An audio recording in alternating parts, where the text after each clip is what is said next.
Hello friends, welcome back to my channel to show always happy. आशा करी तुम्हारा सबाई भालो आछो, सुस्थ आछो। तो आज के एक तुम्हारे काछे छोट्टो एक आमार ब्लग निये एसेछि, ब्लगई बोलते पारो।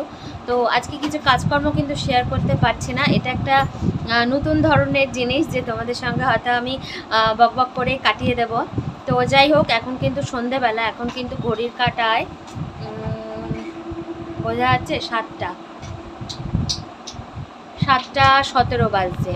तो যাই হোক, তো যেটা বলছিলাম আর কি, যে আজকে তোমাদের সঙ্গে ব্লগ না শেয়ার করার কারণ কি জানো তো?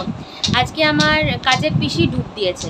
এবার কাজের পিসি যেহেতু ডুব দিয়েছে, সকালবেলায় ঘুম থেকে মানে আমার ঘুম থেকে ওঠার আগে পিসি কাজকর্ম করে দিয়ে চলে যায়। কাজকর্ম বলতে তাও আমি বলে দিচ্ছি, পিসি ঘর ঝাড় দেওয়া, মোছা আর বাসন মাজা, এই 3টে কাজে থাকে পিসি।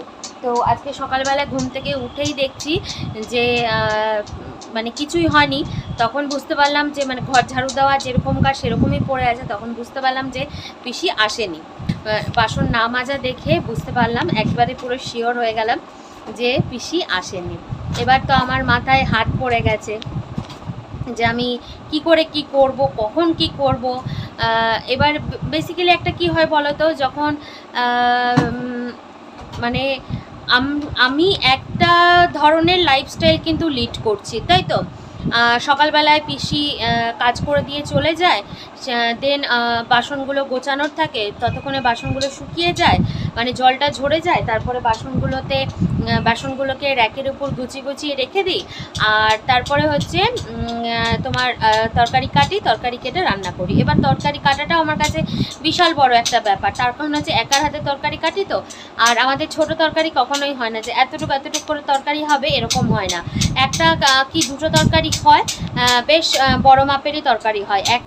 একটা তো দিনের বেলায় শেষ হয়ে যায় এমনই হয়, আর একটা হচ্ছে যাতে রাতের একবারে অবধি চলে সেরকম করি। কোনো দিন হয়তো রাতের তরকারি করি, যদি খুব ভালো কিছু করতে বা খেতে মন হয় তখনই একটু মানে করার চেষ্টা করি, ভালো করার চেষ্টা করি। আদারওয়াইজ কিন্তু আমি তরকারি করেই রাখি। তো সেরকমই ধরো একটা তরকারি কাটতে সময় লাগে, আর তারপরে ধরো রান্না করতেও সময় লাগে, তারপরে রান্নাঘর গোছানো, তারপরে টুকটাক ধরো সব বাসন তার পিসির ভরসায় রেখে দিতে পারি না। কেন পিসি হচ্ছে আপ টু মানে 24 ঘন্টা পর আসে, মানে একবার আসে দিনে, যেটাকে বোঝায়, ঠিক আছে। তো পিসির জন্য তো সব রাখতে পারি না, 1 গামলা মতন বাসন রাখি, আদারওয়াইজ যা হয় মেজে নিই। এবার একটা সংসারে 1 গামলা বাসন তো নিশ্চয়ই হয় না, বুঝতেই পারো, আরও অনেক বাসন হয়। তো সেই কারণেই এবার আজকে একবারে মানে ওই রকম একটা লাইফ লিড করি, তো সেই কারণে আজকে একটা মানে খেঁচা বেচার মধ্যে হয়ে গেছিলো যে কখন আমি কি করব, কোনটা শেষ করব, কোনটা আগে করব। তো এই কারণে না তোমাদের সঙ্গে আর কোনো রকম ভিডিও শেয়ার করতে পারিনি। তো ইচ্ছে হচ্ছিল যে এই কাজগুলো তো কোনো দিন আমি দেখাইনি, কিন্তু দেখাই। তো বিশ্বাস করো, অ্যাকচুয়াল ব্যাপারটা হচ্ছে, দেখো কাজের মাসি যখন কাজ করে না, অত ডিপলি কিন্তু ঘর ক্লিনও করে না, ডিপলিভাবে কিন্তু মোছেও না, ঠিক আছে। এইবার আমি সপ্তাহে হয়তো একদিন করে করি, কিন্তু এই সপ্তাহে এখন পর্যন্ত হাত দেওয়ার সময় পাইনি যে করব। তো ব্যাপারটা হয়ে গেছে এরকমই যে আমি আজকে যখন পরিষ্কার করতে শুরু করলাম, তখন এটা সেটা ঝেড়ে একবারে ঘর ঝাড়ু দিয়ে মুছে পরিষ্কার করে এবারে সুন্দর করে ক্লিন করে বেরিয়েছি। আর তার আগে কিন্তু বাসনগুলোকে মেজেছি, বাসন মেজে রান্নাঘর একবারে ক্লিন করে তারপরে ঘরগুলোকে ঝাড়ু দিয়ে পরিষ্কার করেছি। তারপরে তো ধরো কিছু কাঁচা ছিল, কাঁচাগুলোকে ঢুকিয়েছি।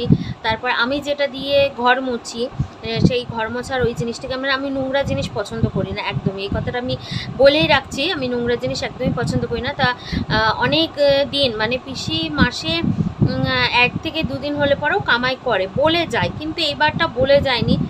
আশা করি হয়তো পিসির বিশেষ কিছু কারণের জন্য হয়তো পিসি আসতে পারেনি, আর নচেত কিন্তু পিসি বলেই যায় অলওয়েজ।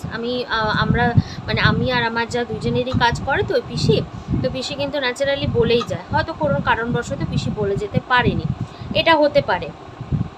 তো যাই হোক, কষ্ট করে তো সেই কাজগুলো উদ্ধার করলাম। তারপরে আমি বেশি ঝুঁকে না কাজ করতে পারি না, এটা হয়তো তোমাদের সঙ্গে কোনো দিন শেয়ার করতে পারিনি। তো এখন বলছি, আমার কোমরে একটা টিউমার আছে। তো বেশ একটা ক্যাম্বিস বলের সাইজে একটা টিউমার আছে। তো সেটা হচ্ছে বাঁ পাশেই আছে। তো তো সেই কারণে না আমার কোমর নিচু হয়ে বেশিক্ষণ কাজ করতে গেলে পরে না কোমরে পেন হয়। যেমন ঘর ঝাড়ু দেওয়া বলো, মোছা বলো, সরি আমাদের পাশের ট্রেন লাইন তো, তাই ট্রেনের আওয়াজ হলো। তো মোছা বলো, ঝাড়ু দেওয়া বলো, এগুলো করে নিই হয়তো ঠিকই, কিন্তু করার পরে ব্যথাটা তখন বুঝতে পারি যে না আমার কোমরটা ব্যথা হয়েছে। আমি অনেকক্ষণ ধরো একটানা হয়তো 10-15-20 মিনিট ধরে হয়তো বাসন মেজেই যাচ্ছে, আমি এটাও পারি না, একদমই পারি না কোমর নিয়ে। তো এই কারণের জন্যই ধরো আমার কাজের মানুষ রাখা বেসিক্যালি, তাছাড়া কিন্তু অন্য কোনো কারণ নেই। তো ওটা ডাক্তার দেখানো হয়েছিল, কিন্তু ডাক্তার বলেছিল ওটা অপারেশন করতে, আর অপারেশন করার মতন সেই ক্ষমতা বা অর্থ কোনোটাই আমাদের নেই। তো এত তাড়াতাড়ি আর একটা বিষয়, এত তাড়াতাড়ি কোমর অপারেশন, তাও আবার এখান থেকে আমি করতে চাইছি না, মানে আমি পক্ষপাতিত্ব করছি না এই বিষয়টা। এখন তো জানো যে টিউমার মানে অনেক কিছু হয়, তো সেই কারণে আমি কিছুই করতে চাইছি না। তা যেমন আছে থাক, কপালে যা আছে সেটা হবে, ভগবানের উপর ছেড়ে দিয়েছি। তো যাই হোক, তো এইটাই বলার ছিল।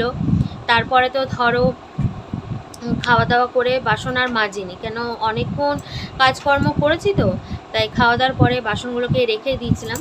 সন্ধ্যা হওয়ার পর যখন ওর বাবা চলে গেল, তারপরে আমি উঠে বাসনগুলোকে ধুলাম। তার মধ্যে আমার ছেলে একটু চা খাবে বলছিল, তাই বললাম ঠিক আছে দাঁড়া আমি চা করে দিচ্ছি। তো চা করে দিলাম। চা খাওয়ার পর এখন চায়ের বাসন অল্প কটা, সে কটাই আছে, আর রুটি করব, আর সেরকম কোনো কাজ নেই। তো আমি ভাবলাম যে এর ফাঁকে একটু তোমাদের সঙ্গে গল্পই করে নিই। তো আজকে সারাদিন কি করেছে কি না করেছে সেটা তো দেখাতে পারিনি, কিন্তু আমি মুখে তোমাদেরকে সমস্তটা বুঝিয়ে বললাম। জানি না তোমাদের এই ব্লগটা কেমন লাগবে, বুঝতে পারছি না সত্যি কথা বলতে তোমাদের এই ব্লগটা কেমন লাগবে। তোমরা এই ব্লগটা হয়তো স্কিপ করেই দেখবে, এটা আমি হয়তো বুঝতেই পারছি, তবুও বলি যে স্কিপ না করে দেখার চেষ্টা করো, কেন তোমাদের প্রয়োজন ছাড়া কিন্তু কিছুই হবে না জীবনে। তোমাদের সাহায্যটা কিন্তু একান্তভাবে আমার দরকার। জানি অনেকে আমাকে সাপোর্ট করো, অনেকে আমার ভিডিও দেখো, এবার কেউ না আমাকে খারাপ ভাববে না কখনো, বুঝেছো? কেন আমি সবার ভিডিও দেখি, কিন্তু কমেন্ট করতে পারি না, জানো তো। প্রত্যেকের ভিডিও আমি প্লে নেক্সট করে চালিয়ে রাখি, চলতে থাকে প্রত্যেকের ভিডিও পরপর, কিন্তু কি হয় বলো তো, আমার কমেন্ট করা হয়ে ওঠে না, তখন হয়তো হাতে কাজ থাকে, সেটা হয়তো স্কিপ হয়ে যায়, জানো তো। তো সেই কারণেই বলছি, কেউ কিন্তু কিছু মাইন্ড করো না, হ্যাঁ। কমেন্ট করতে না পারলে পরে অনেকে অনেক কমেন্ট করছো যে দিদি তুমি আমার ভিডিও কিন্তু দেখছো না। তো এরকম সত্যি বলছি, এরকম ভেবো না, আমি ভিডিও নিশ্চয়ই ওয়াচ করি, কিন্তু কমেন্ট করাটা স্কিপ হয়তো হয়ে যায়। আমি তখন মনে মনে ভাবি যে রিয়েলাইজ করি যে না, কমেন্ট না করলে তো বুঝতেও পারবে না যে আমি ওর ভিডিওটা দেখলাম। তো সেই কারণে এখন থেকে ঠিক করেছি যে কমেন্ট করবই, যেরকমভাবেই পারি না কেন আমি ঠিক কমেন্ট করব। তো চলো, আর বেশি বড় ভিডিও করছি না, শুধু আজকে বকবকি করলাম তোমাদের সঙ্গে। আর আজকের ভিডিওটা হয়তো তোমাদের ভালো লাগবে না, তবুও একটু মানিয়ে গুছিয়ে নিও, পরের দিন থেকে ভিডিও দেওয়ার চেষ্টা করব, কেমন? তো চলো আজকের মতন টাটা।